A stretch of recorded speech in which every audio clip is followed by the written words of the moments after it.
So I'm down here, and now we're further down South Michigan Avenue. But the thing is that it winds. So this is the cutoff here, Cermak. Truly. And you could say Michigan Avenue continues down straight, but it really curves to the left. And it turns into Martin Luther King Drive. I mean, if you're looking at the way I looked at it, but you could say it continues down that street. But all this area here was black. So this was all real estate that was owned by black families, originally white. So it wasn't originally black. That migration and that changed it to black. But originally, this was all white. And it went from white people to black people. You got the Marquis Hotel Marriott here. And then you got some other structures here, which I don't know what they are. And then you have the Hyatt Hotel, the Hyatt McCormick Place. It's a big Hyatt Hotel. So this must be one of their bigger Hyatt hotels. And it's tied right into McCormick Place. Now, all of this is right near the lakefront. And so this area, we're now on, this is McCormick, it goes into McCormick Place, but we're now on Martin Luther King Jr. Drive. And hence, it's right because it's on the south side. And if they want to name a street after Emmett Till, they can name a street after Emmett Till. They could change Michigan Avenue, maybe over there, South Michigan Avenue, after Cermak to Emmett Till Drive. If they want to do that, I'm fine with it. So you'd have Martin Luther King Jr. Drive, and then you would have Emmett Till Avenue. I think it's South Michigan Avenue, Emmett Till Avenue. Actually sounds better, Emmett Till Drive. But again, they could name it after him since he came from up here. So it's kind of remembrance, but we got to get the right memories. So now we're going on, and this is where it starts back into all black residential. And now, remember, we're only a couple blocks off the lakefront. And so, all the way down, as far as you can go, is black until you leave the city of Chicago and get into Oak Park. So, there's where I used to do a lot of book drives and educational drives. I forget that area, but it's still in Chicago, but it's the last area before you get into Oak Park. And I used to bring all kinds of school supplies every year to that area. Again, helping young black youth get literacy. Just like I was going to do educational awareness for them. But the whole point was them to take care of themselves and stop complaining too. So we have old Michael Reese Hospital, which is open, which could be many things. It could be a huge industrial area if they want, they're going to put the new tech area. So again, this could be another technology park. It could be expansion of a university, like maybe Northwestern University does a campus extension. Maybe North Park College and Seminary does a smaller school, does an extension. You know, there's already room for Illinois Institute of Technology to extend, but if they're not in the go, the Sox Park's not in the move, maybe Illinois Institute of Technology takes an extension over there because it's fairly close to the campus. So again, there's a lot of ways it can go. Northeastern College could do an extension down here. So, again, there's a lot that could go on with that area. But all the residents down here, and I used to talk to Rocky's boss, who was a black female, owned SGR, Century 21 SGR, about why don't you just improve the neighborhoods, and then your commissions would go up as you sold these properties and leased them out and rented them out. Black people would be making more money, but why don't you just improve the neighborhoods, improve the infrastructure, but get rid of the crime, get rid of the drugs, and improve things. And then in turn, you can make a lot of money.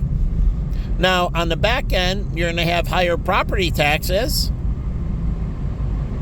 but those are phased in as you train and educate, and the neighbor comes up, so it can phase in over 5 or 10 years and start rising then, so you would have a fixed point, allowing them and preparing for the adjustment into the future. And so allowing them to get their feet under, to build the skill base, to move up in their ranks of employment, truly, to move up, to get their small businesses going, to get their skill bases going so they can move up, the food chain to supervisors or whatever, so they start earning money. So you give them a 5 to 10 year window to get their stuff together. And then by that time, they should be earning more money and be able to deal with the increase in property tax. But at the same time, they're getting all the equity appreciation. That doesn't stop. So the equity buildup is going to be substantial. So you have a mall down here, again, that's fairly dead in comparison. And I'm just going to swing over. And, well, I can't swing over because I swing over to the church. I'm going to go a little bit further up and swing over to Lakeshore Drive. So I want to show you how close it is. But all these houses on this side, as I told you before, they're all brick. There's very, very few wooden structures. So all of this side of the city, when it was built, it has a lot of Frank Lloyd Wright, a lot of higher architectures. This area was built up with the World's Fair and everything. And then eventually with the migration, whites migrated north, and they did. Not so much west, they migrated more north, and they gave the south side, and the west side tends to be somewhat blacks, but then it moves into Latinos. The further west you go, it moves heavily Latino. So the Latinos are very far from the lakefront. The blacks have unbelievable amounts of miles and miles and miles and miles of lakefront. The Latinos do not have lakefront. So we're here on Pershing, and I'm the turn here. And so this is all Martin Luther King Jr. Drive, and you can see just it goes all the way down. But remember, it mirrors Lakeshore Drive, so when I'm on Lakeshore Drive going south to Hyde Park, remember, everybody that primarily lives here, 90%, most places 100% black. And remember, these structures are all brick. Truly, lots of brick. Oh, I ran a light. Lots of brick and concrete. So the street lights are out down here, but most everything down here is brick and concrete. So even if you take these down in demolition, right, you take all the bricks out. And there are ways to enhance the bricks. So, yeah, you can re-energize the bricks. So I published that before. But you can just disassemble them, and now you have all the bricks to make a new structure. Truly, you take them down, you recondition the bricks, and then you just grind the bricks up. You take the mortar and the bricks and grind them up and make it aggregate into the concrete. Or if you want, you can use it and further grind it up and then create it into a paste and then make it into a new brick. Truly, you can take old bricks you grind them up, you turn it into a paste, and then you can make it back into a new brick. So that's another way to do it. You'll add some aggregate to it, but again, you can make it back into a new brick. So we're heading straight down towards the lakefront, and this is Cottage Drive. And let's swing over again. So this is all park area.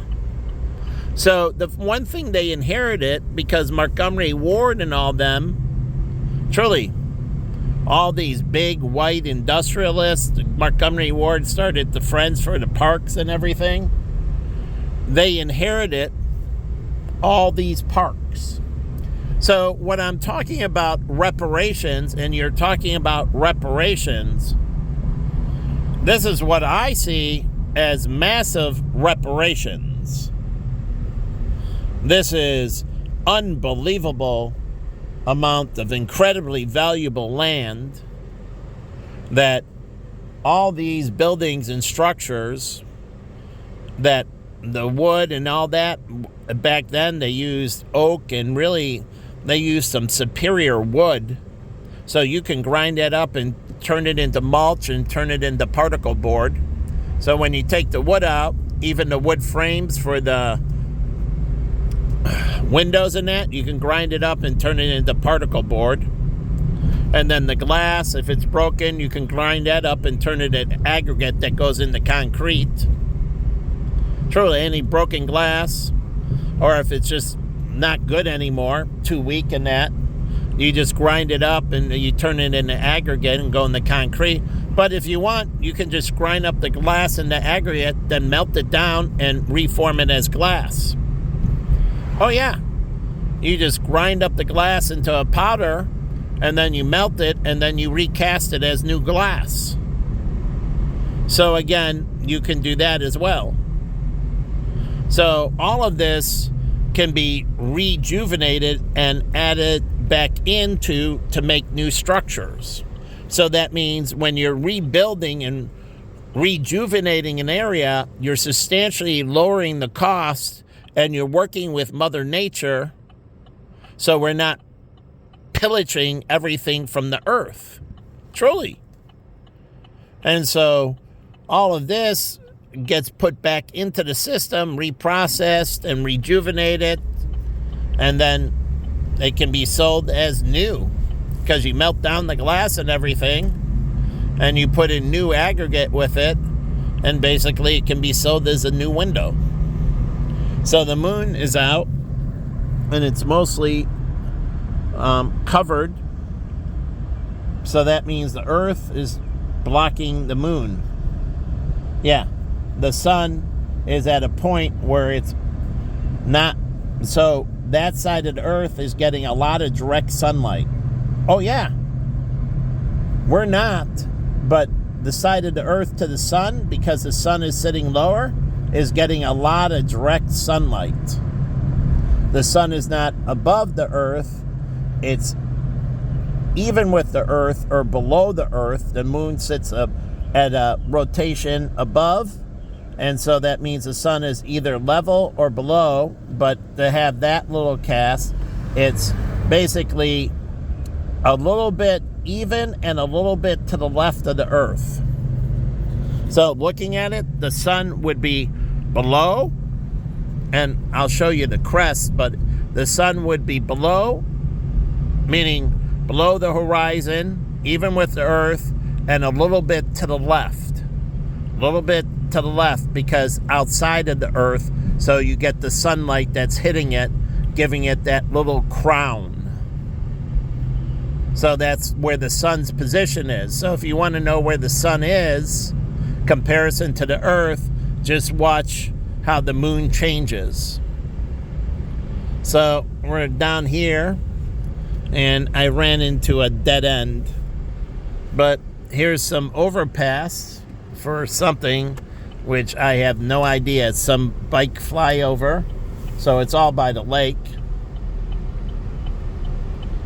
But again, this is what I don't understand. I've been talking to all these black leaders for decades, and I don't understand. You have, leaders right here. Jackie Robinson Church. Jackie Robinson Elementary, great guy, but you have teachers that are supposed to be leaders, and the principals and assistant, they're community leaders.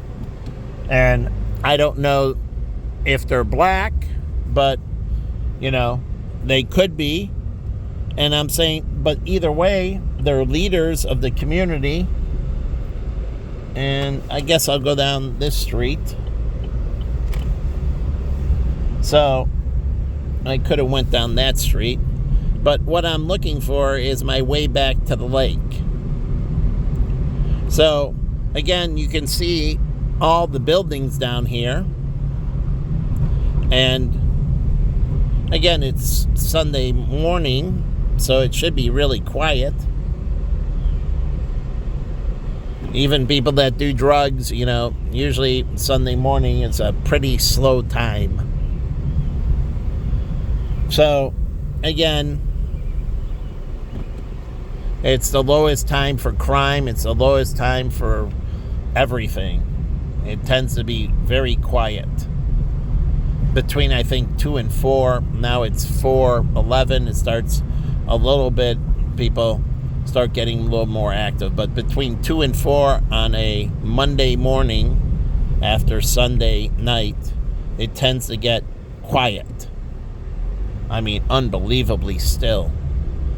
But again, we're down here, and so you can see this area, and you see every single house is basically a brick house. Most all of them are. And we're getting pretty close to University of Chicago.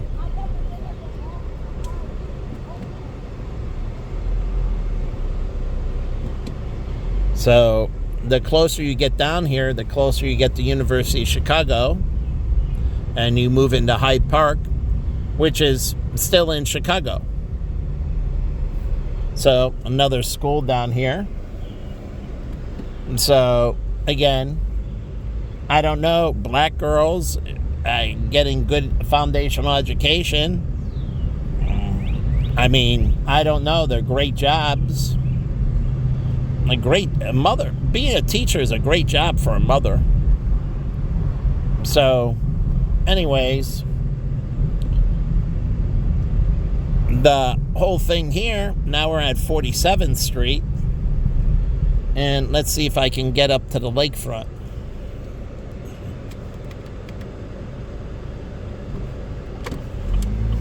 So, we're right off the lake. So, gangbangers and drug dealers think they need to make money that way. But if they're really smart, they get into the real estate game and everything, get rid of the illegal games, and they really start to make money. Like the Italian Mafia, they really didn't know finance.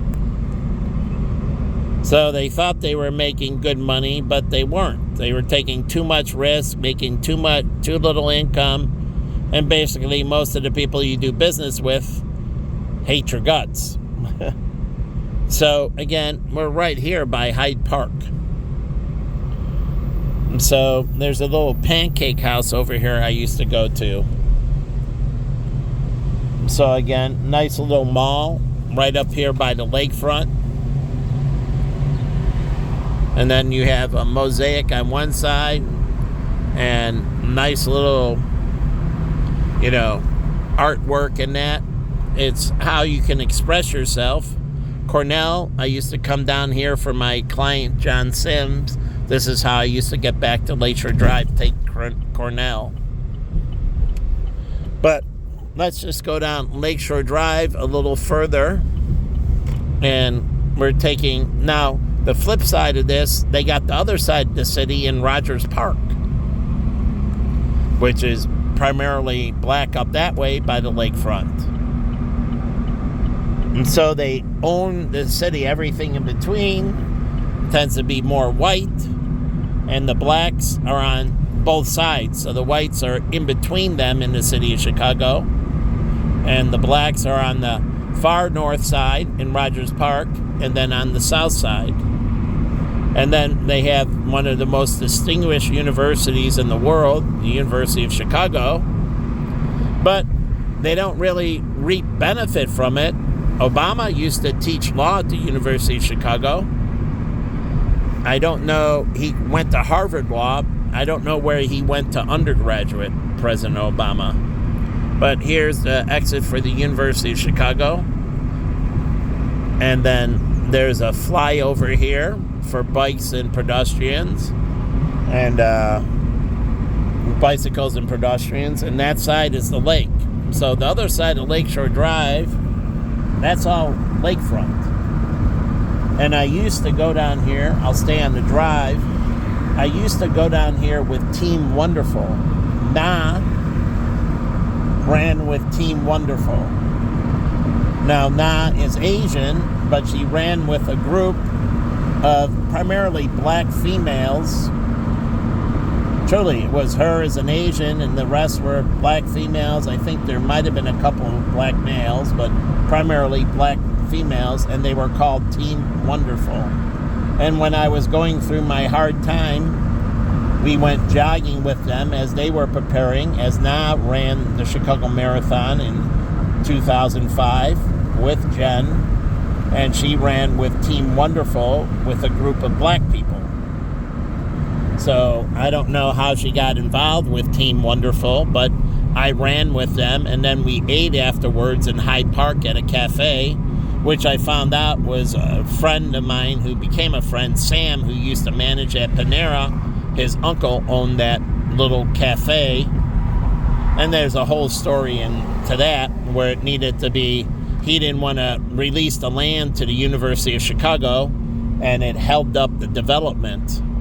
And they could have cut a deal with him to rebuild the cafe and just integrate it. And so, again, here's the beautiful lakefront. And then we're going on the Skyway that comes over here. So this runs into the Skyway. But again, all this is owned by black people. So all the major property owners here, all black. And they have, look at all that lakefront. So when you say they're impoverished, I say, I don't think so.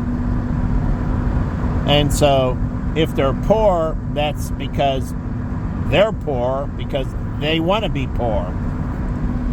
But here's the Skyway up here. I'm not going to go on the Skyway.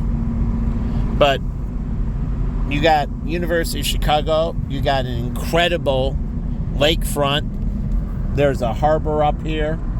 There's golf courses up here. When we did Boost Mobile Yacht Club, and I'll go a little further up here, but when we did Boost Mobile Yacht Club and Boost Mobile Rock Club, we came down here to this side and we rejuvenated a park. It had a beautiful pool. It was an incredibly beautiful park. And, I mean, incredible. Here's the harbor over here. And so black people can get into boating and yachting and all kinds of stuff. Truly, Oprah could have had a boat right here. This goes out into Lake Michigan. She could have had a big yacht and took tours on Chicago. You could have a very big boat. I've seen it on the backside of Navy Pier. Huge personal yacht boat on the lake. So it's not like you can't have a big fat boat. So again, they can get into yachting and sailing and all kinds of stuff, and it leaves that all open to incredible amount of industries and everything. And so why would you be involved in criminal activity? And I've been trying, I write the editor of the Chicago Tribune and many others, and I don't understand. And the University of Chicago wants to pump in tons of money. UIC, which still is by black neighborhoods, University of Illinois, Chicago, they want to expand and do things. And then the United Center is now expanding, but UIC wanted to expand. And then Illinois Institute of Technology, they want to grow and expand. And that's these schools want to pump in millions and billions, literally, to improving infrastructure and everything so they can expand the institutions. And who benefits from all that? Black neighborhoods. But the problem with it is they don't have any community buy-in, and it really suppresses because people don't want to move into violence. So, truly, they don't want to move into violence. They don't want their employees exposed to heavy drugs, violence, any negativities. So they want to stay away from that. So if they just simply clean up those aspects, then they start getting all these different types of businesses, and their lives are better overnight. I mean, it changes instantly, literally like flipping a switch. And the black people controlled the switch. It's their neighborhoods, their churches, their schools, their real estate. And they controlled it. And they thought they weren't in control. And they were in control of their neighborhoods. My block, my hood, right? So they're in control. And the only one that was suppressing them was themselves. And none of the black leadership gets down here and opens the vision so they can have the epiphany to realize they've been kicking themselves in the nuts. But Stevie Wonder said that. He did, and he said it on a national basis. And then all the black talk show hosts started calling Stevie Wonder and Uncle Tom, and what do you mean? All these neighborhoods, even like the Latino neighborhoods in LA and all that, they're neighborhoods. Why don't they take back their neighborhoods, clean them up, and their life would get better overnight? They're in control of their own destiny. So they think somebody else is, and they're not. They're in control of their destiny, and they get to choose what it's going to be. No one told black men to be abandoning their families or anything else.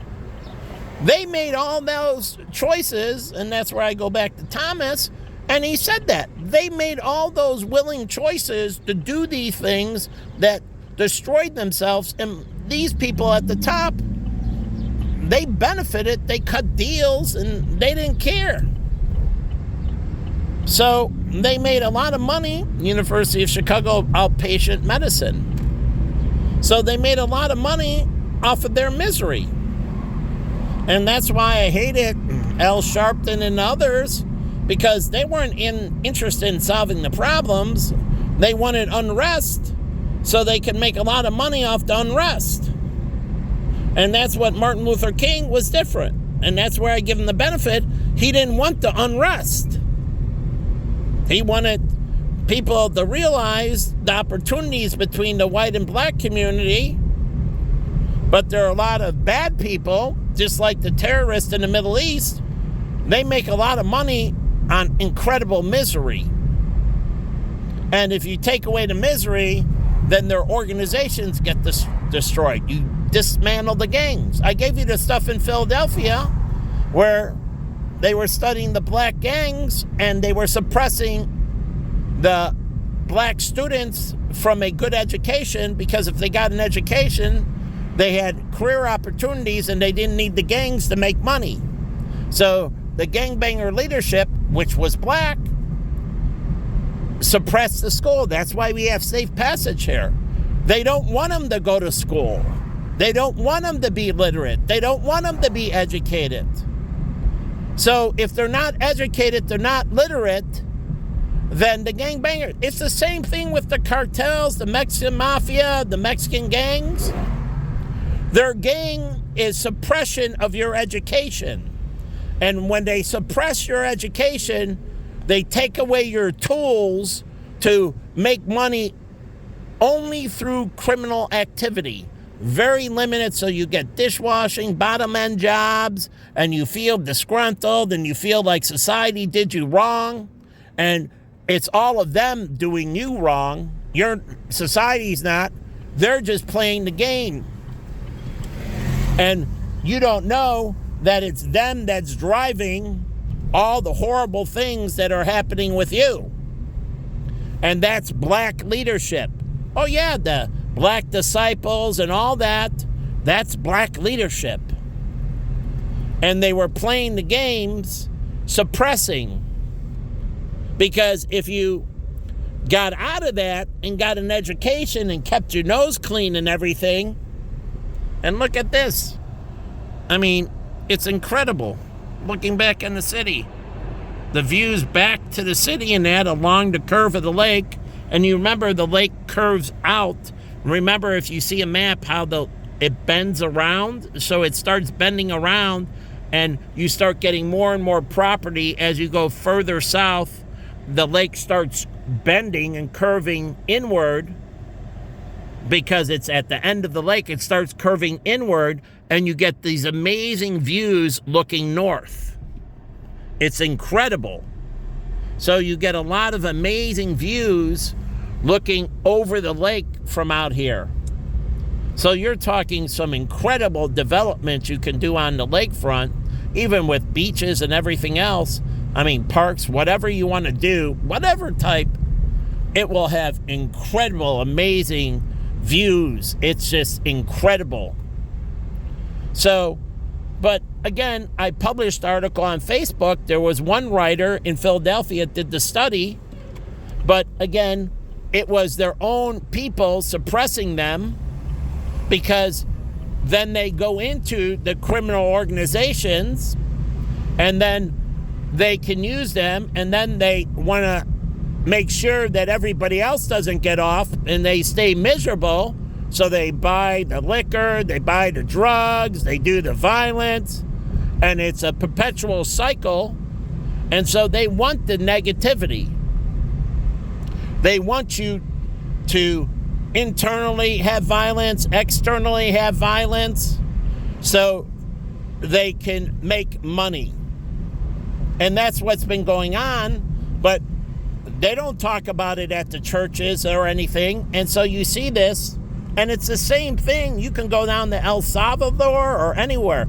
You can get at government level, like in Venezuela with El Chapo and others. So same with governments. Like government in India, and Tomobi, he started creating reforms. They pretty much were trying to keep their people suppressed. And now they're trying to change it and advance them and give them better opportunities and better futures. And so, again, you have to understand these people are very evil, and you think they're your friends, that you're your buddies, that they're your neighbors, and the immense damage they've done to the community and the immense amount of life they've ruined are unbelievable.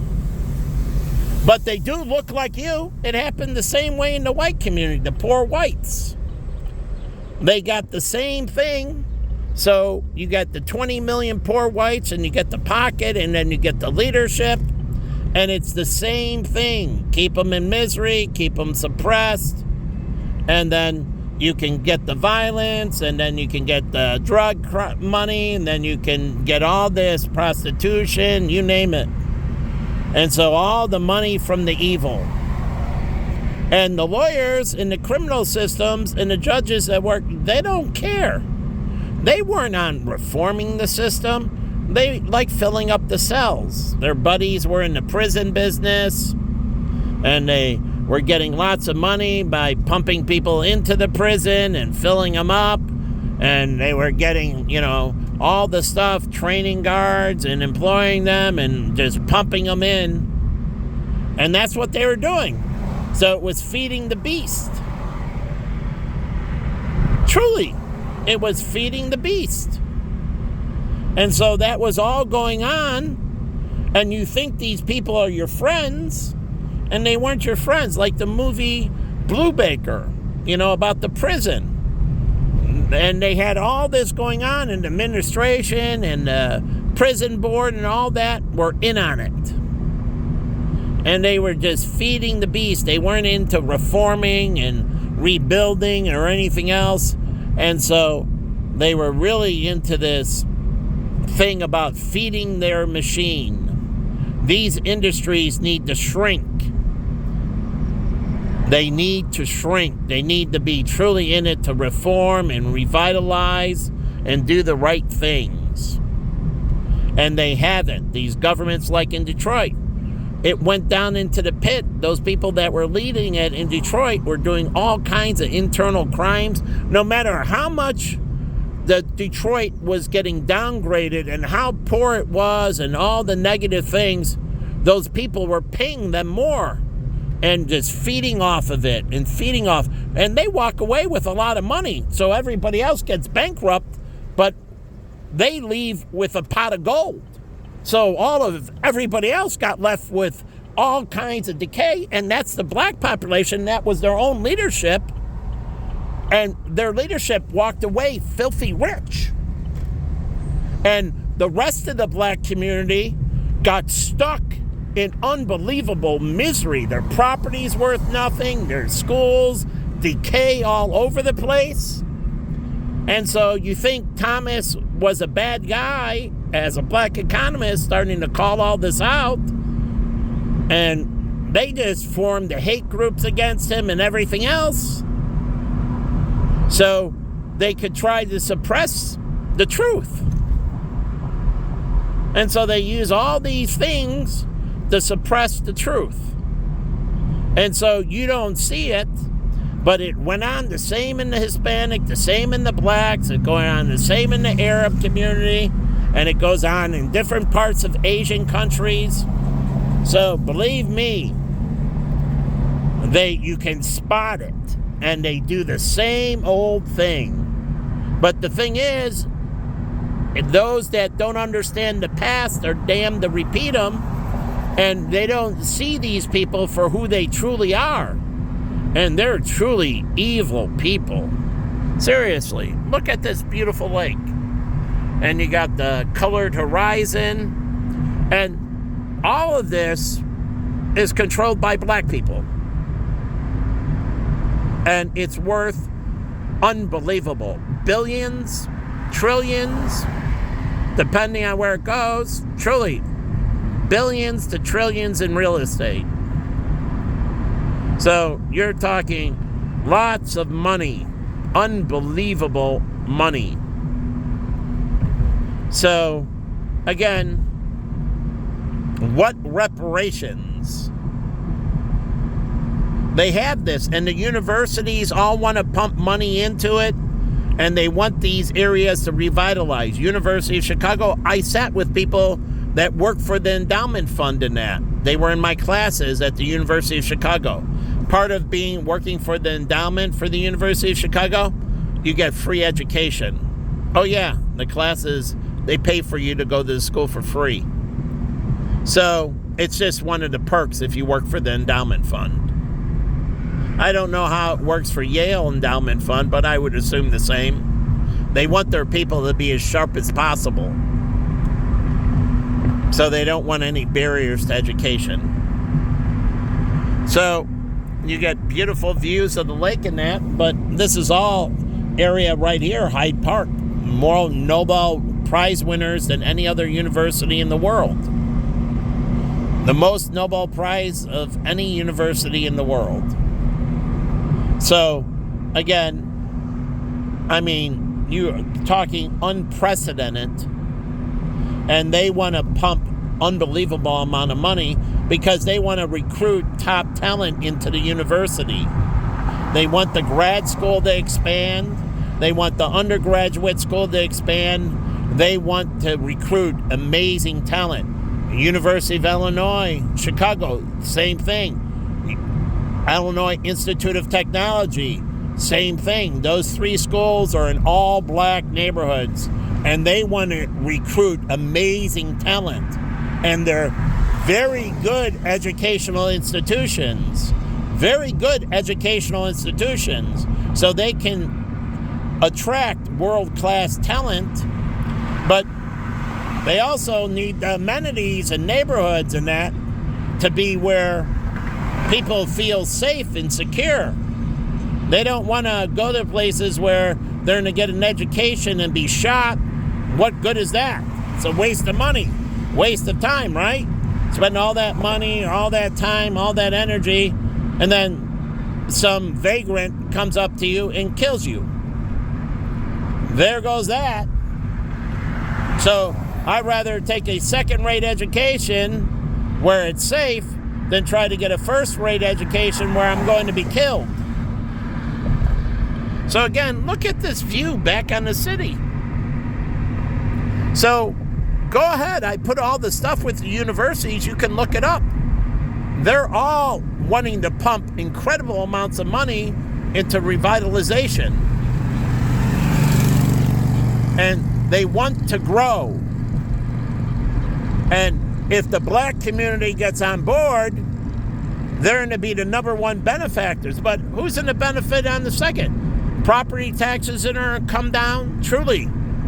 And the white community is going to keep more of their money, and then people are going to be recruited in, and all those, the knock-on effects, going to raise everybody.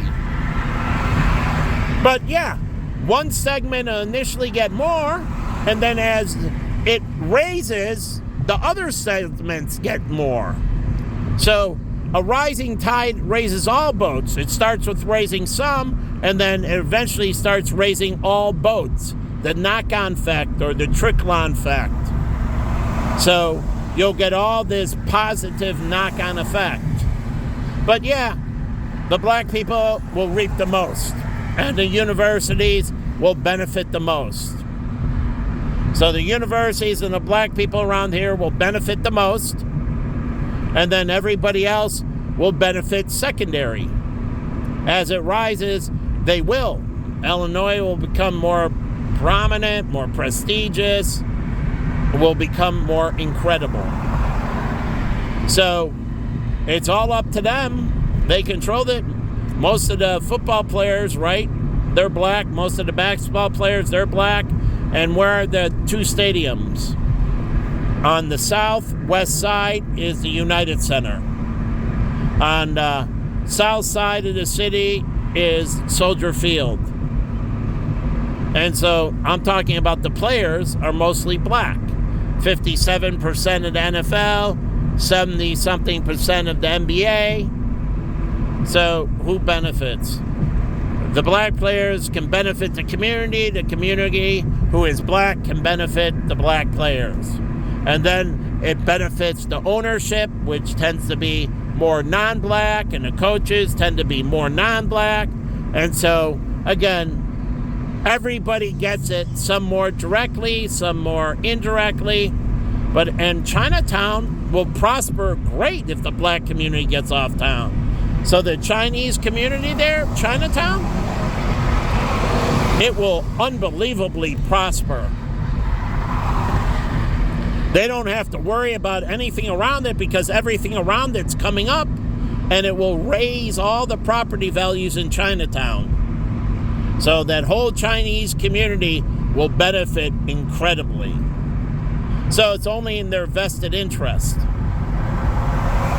So again, and then the money flows into the city, it flows into the county, it flows into the state, and the whole state ends up benefiting.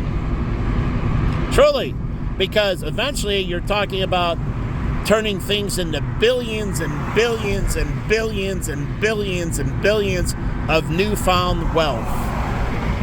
And that will generate incredible amounts of money into the local, county, state government. And then the federal government will benefit as well. Oh, it'll be a huge kickback towards the federal government as well.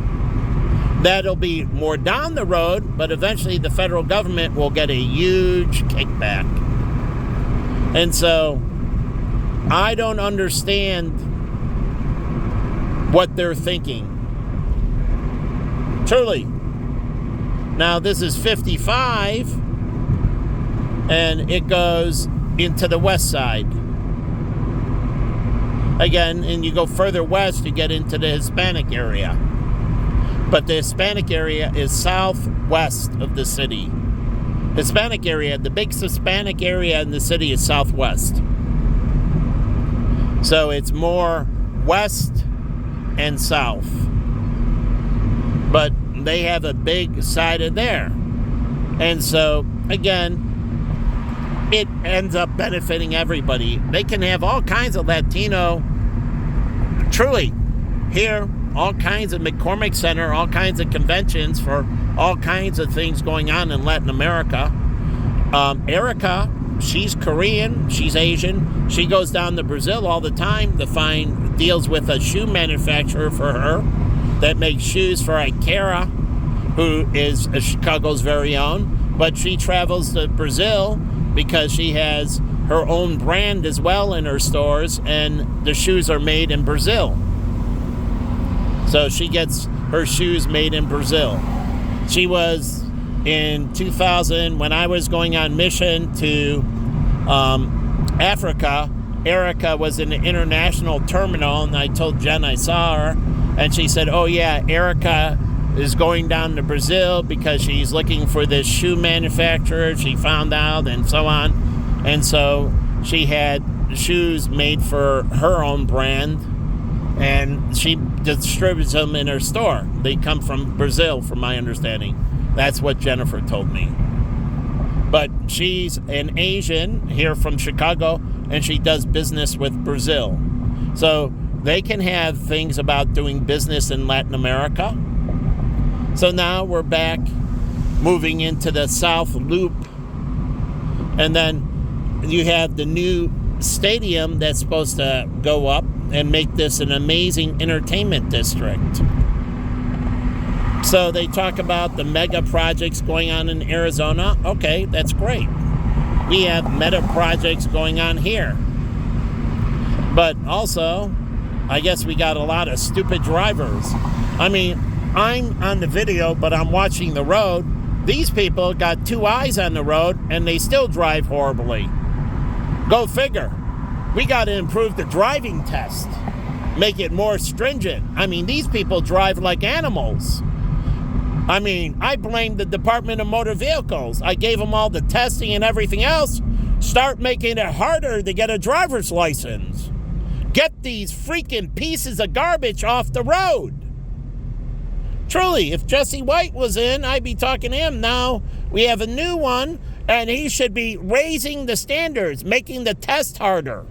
And if you got a certain amount of tickets, they automatically revoke your license. Run a red light, automatic revoke for 30 days. Truly, get busted by a red light camera, your license is automatically suspended for 30 days. If you get caught driving on a suspended license, you go to jail. Take public transportation. So, revoke their license automatically for 30 days. 30 days! Across the board. And if you do it again, it's 60. And you do it again, it's 1 year. Truly. And they do it a fourth time, 5 years. And then you could go to jail as a class something felony for years. So again, you got to set the penalty correct.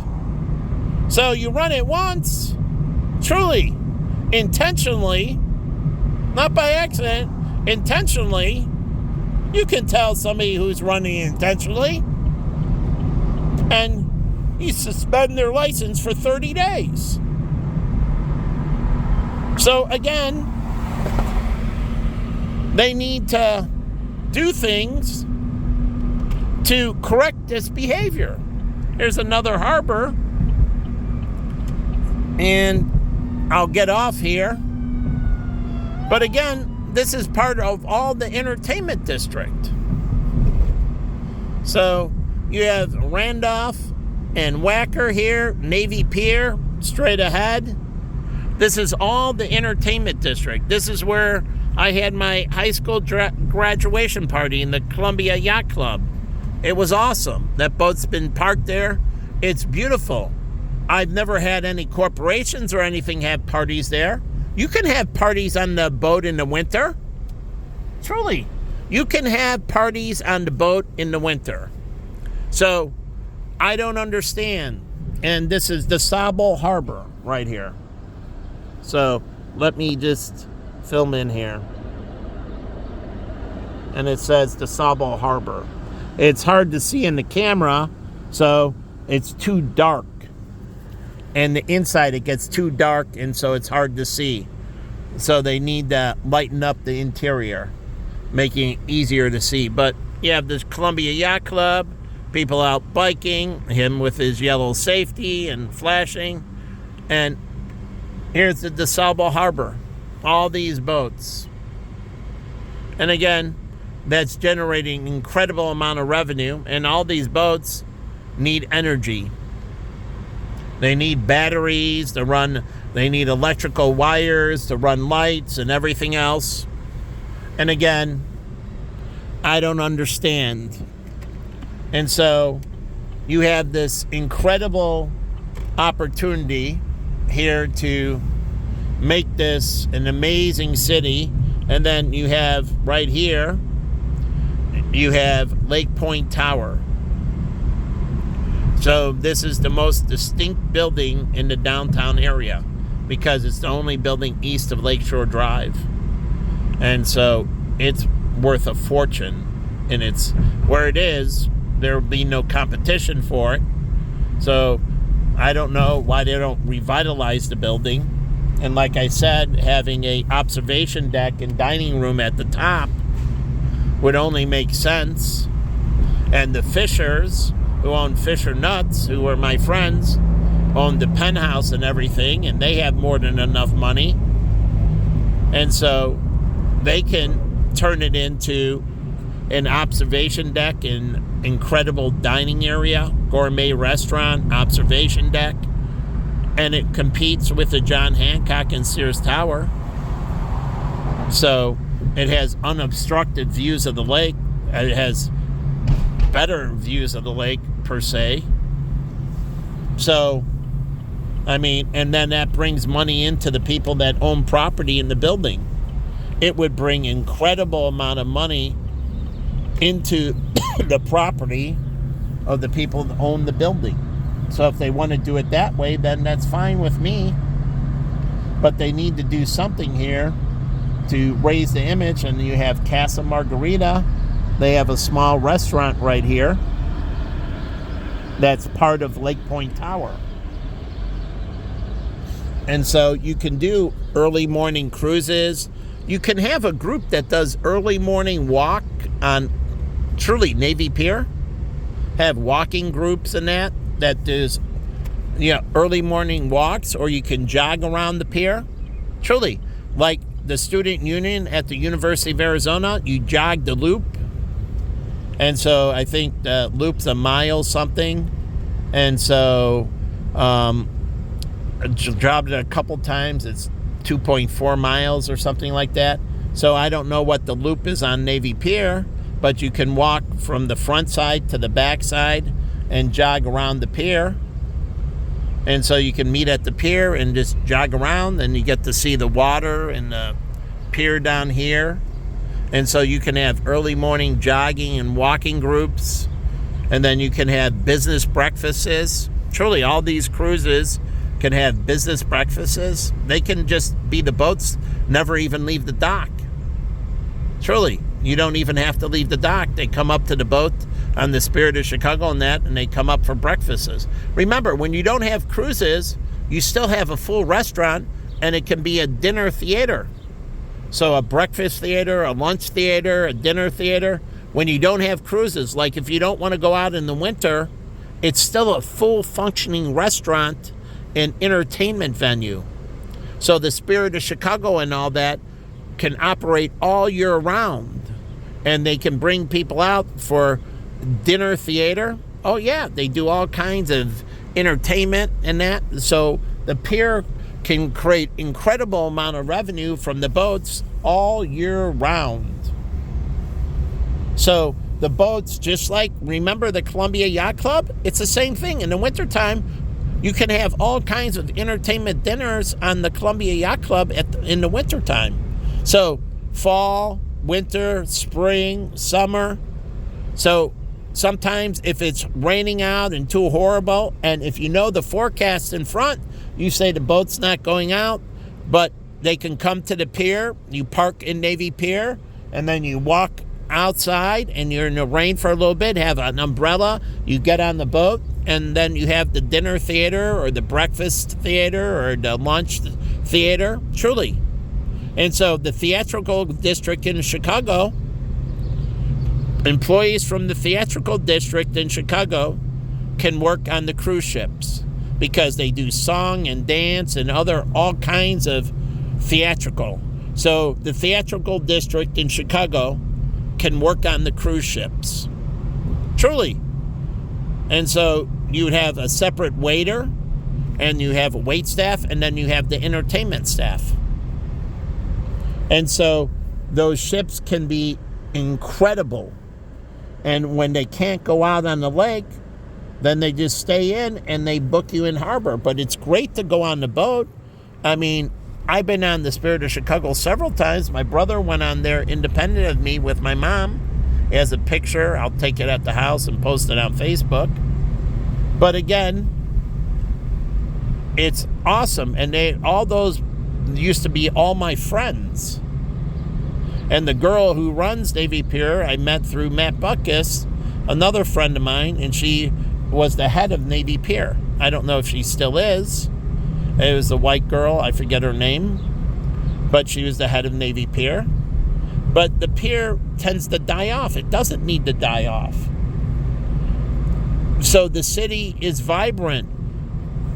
Summer, spring, fall, winter, and it's vibrant. I'm not saying you can't go to other people that live here want to go somewhere else, but I'm talking about making it where people want to come in, even from Rockford and Aurora and Missouri and Iowa. I met so many people from the Midwest and Ohio.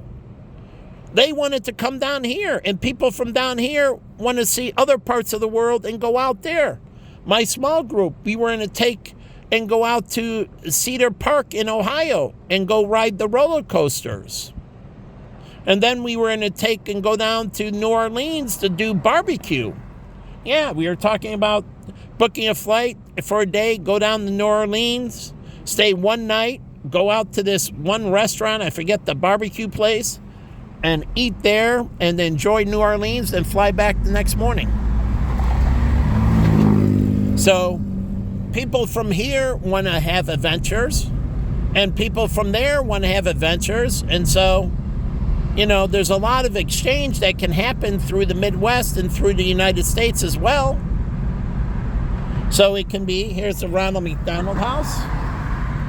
And that's where my nephew stayed with his wife when their child had some birth issues.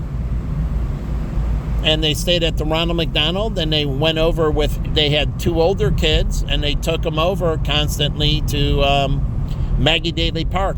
So my nephew Larry said Maggie Daley Park is awesome.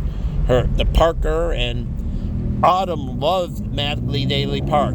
They thought it was awesome. Here's a great place, Sugar. Great place. And Joe's, I've never been in. Heard good things, but good restaurants. I don't know, Doc B's. And then you got the Starbucks. It has a female as their thing, like Wendy's does. Wendy's restaurant features women empowerment. Starbucks is a female, women empowerment. So if you're talking about women empowerment, well, Starbucks, who is a male owner, put a female mermaid as the icon, giving women empowerment. Wendy's is a female. Dave Thomas, owner and founder, put a female on to give women empowerment. So those are two brands that feature women empowerment. So again, and then we have Jewel Osco, But Osco, my sister-in-law Laura used to work for, and they used to be the leading pharmacy, not Walgreens in Chicago, Osco. Walgreens bought Osco. Walgreens and Osco were both here, but Osco was bigger. Juul spun it off, sold off the standalone Oscos, truly, and just kept the ones that are in store. And so you have the Juul Osco, Juul with the pharmacy as Osco, but it doesn't say pharmacy. So people see Juul Osco, well, what's Osco? Osco is their pharmacy. So they can have their minute clinics in the Juul Osco. Truly. Their form, their version, their pharmacy. But they don't talk about that. Mariano's, again, was formed by the people who started Dominick's. Dominick's was started in Chicago, and then it went out because Safeway owned it, and they wanted raises, and Safeway wanted them to do more, and they refused to do more, so the union and Dominick's couldn't agree, and so Safeway said, we'll just close them all down and sell them off, and they did. So Dominick's went away, and the people that sold off Dominick's to Safeway were from Chicago. And then after the non-compete ended, truly the non-compete, they sold Dominick's to Safeway. And then Safeway got rid of Dominick's, but the non-compete was still there. So once the non-compete ended, they opened up a new grocery store chain, Mariano's. And so they started in the grocery business again. Several years later, once the non-compete was done, they opened up Mariano's again here in Chicago because that's what they know. Dominick's went away. They opened up Mariano's. I like Mariano's. Then Mariano's sold off to Kroger. They sold it off. So they built Dominick's, sold that to Safeway, and then they built Mariano's and they sold that to Kroger. So they like to build grocery stores. And they're from Chicago. I forget exactly who they are. But they built 2 grocery store franchises and sold them off. And then Whole Foods has a significant presence in Chicago. So, truly has a significant presence in Chicago. And then McDonald's is Chicago's very own. And then we're in Loyola University. There's all kinds of law that has nothing to do with criminal justice. So again, we have this area. Now we're moving into the Gold Coast. My roommate Derek said his relatives were part of Circle K and founding Circle K. And I used to go to Circle K. They're all around the University of Arizona. Oh, Circle K dominates. There's a 7-Eleven on Park and Speedway, but the 7-Eleven is very small. Circle K's dominate Tucson. And Circle K also had a shuttle pickup at Circle K. So what the bus stops don't do is, why don't you put the bus stops right next to a convenience store?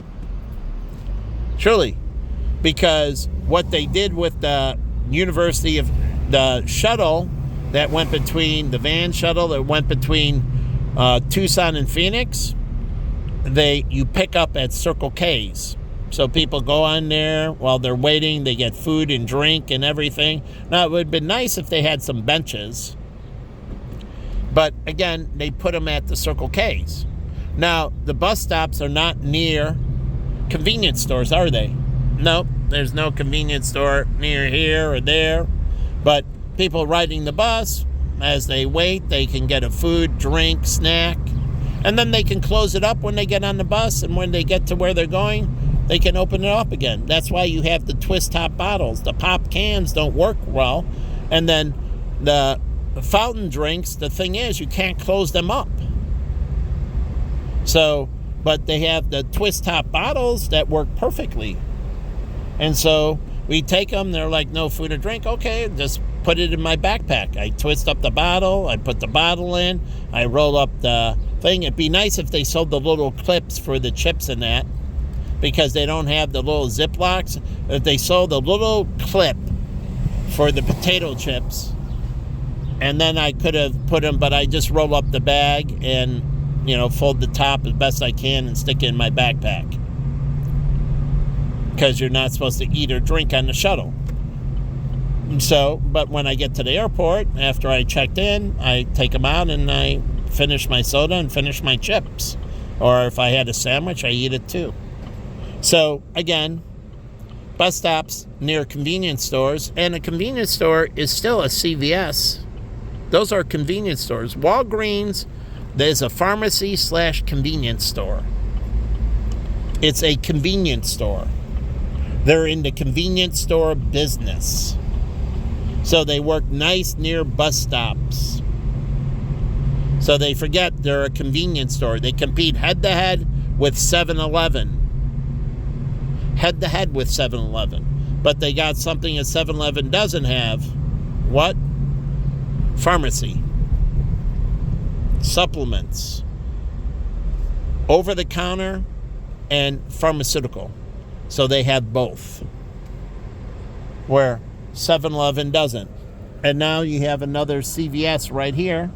So you got two CVS's very close to each other and a Walgreens. And then you have the pharmacy that's here in Jewel Osco.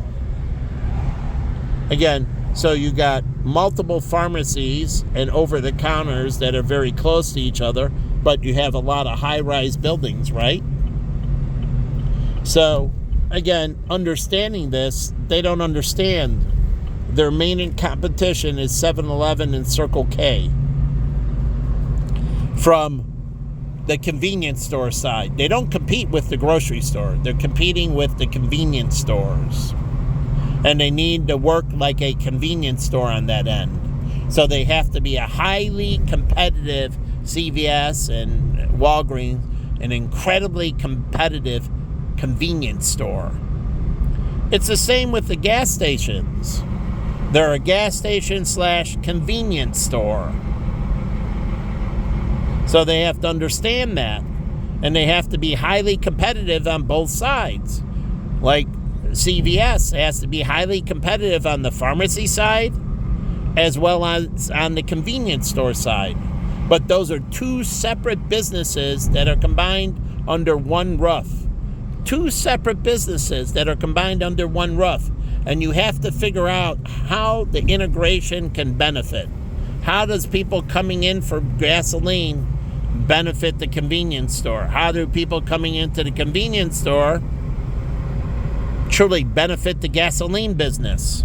How do you get people that come in for only the convenient, the pack of cigarettes or whatever? How do you get them to the gasoline side of the business to benefit from that transaction? Truly. So, again, these are things when you're in these business models and they're a hybrid, which they are, then, like here, you have a beverage. This is a beverage business that has some food operations, but very limited food operations.